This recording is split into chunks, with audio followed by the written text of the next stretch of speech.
You see how good it feels when our West Indies cricket team, men or women, beat one of the big established nations like England.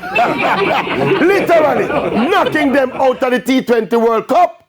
This is reminiscent of the days when we used to love West Indies cricket, when we used to laugh more than we cry, when we West Indies used to win more than they lose. And now that the West Indies women are into another World T20 semi-final with arguably the best T20 cricketer in the world, Hayley Matthews, in their ranks, along with some other useful and experienced players, all of a sudden, out of nowhere, the West Indies women are now just 2 wins away, or put it another way, they are now just 2 big performances by Hayley Matthews away from lifting another World T20 title. Of course, it's not going to be easy, but again, because we have Hayley Matthews, and because she's that good, just remember this, just 2 big performances away from glory. Oh, what a story.